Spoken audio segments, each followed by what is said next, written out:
অভিযোগ সংশ্লিষ্ট জনাব কবির বিন আনোয়ার, সাবেক মন্ত্রিপরিষদ সচিব, সরকারি কর্মচারী হিসাবে বিবিধ দুর্নীতি ও ক্ষমতার অপব্যবহারের মাধ্যমে জ্ঞাত আয়ের উৎসের সাথে অসঙ্গতিপূর্ণ 2,84,00,000 টাকারও বেশি সম্পদ অর্জন ও দখলে রাখা সহ 9টি ব্যাংক হিসাবে 15 কোটি টাকারও বেশি অস্বাভাবিক ও সন্দেহজনক লেনদেনের মাধ্যমে অপরাধলব্ধ অবৈধ অর্থ হস্তান্তর, স্থানান্তর এবং রূপান্তর করার অপরাধ প্রাথমিকভাবে প্রমাণিত হয় তার বিরুদ্ধে দুর্নীতি দমন কমিশন আইন 2004, মানি লন্ডারিং প্রতিরোধ আইন 2012 এবং দুর্নীতি প্রতিরোধ আইন 1947-এর সংশ্লিষ্ট ধারায় আজ একটি মামলা রুজু হয়েছে।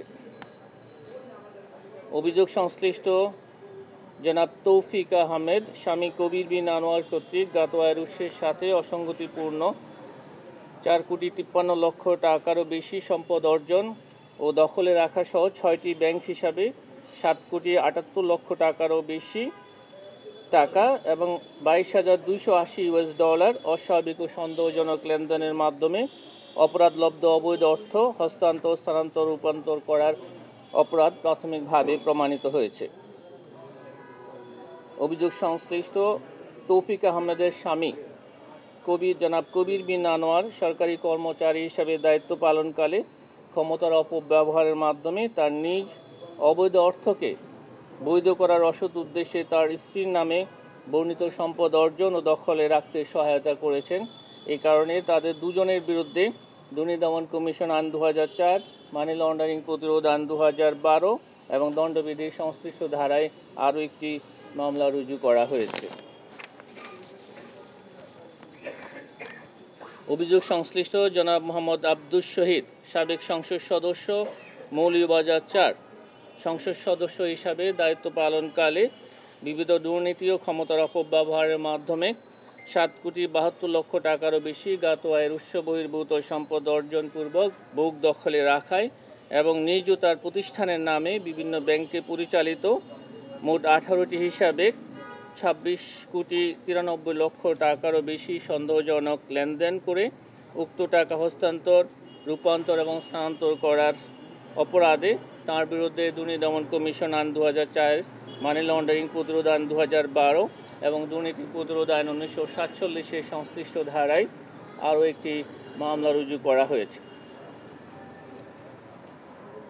অভিযোগ সংশ্লিষ্ট জনাব মোহাম্মদ আব্দুস শহীদের স্ত্রী মিসেস উম্মে কুলসুমের কর্তৃক জ্ঞাত আয়ের উৎস বহির্ভূত সম্পদ অর্জনের প্রাথমিক তথ্যাদি পাওয়ায় তার প্রতি দুর্নীতি দমন কমিশন আইন 2004-এর 26(1) ধারায় সম্পদ বিবরণী দাখিলের আদেশ জারির সিদ্ধান্ত গৃহীত হয়েছে।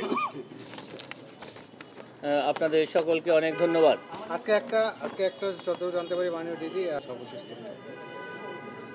আপনি ঠিকই শুনেছেন,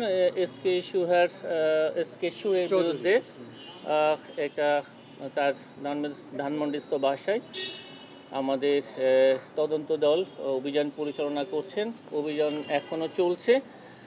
আপনাদেরকে এই সংক্রান্ত প্রাপ্ত তথ্যপাত্র আরও অভিযান শেষে আপনাদেরকে আমরা বিস্তারিত জানাতে পারব।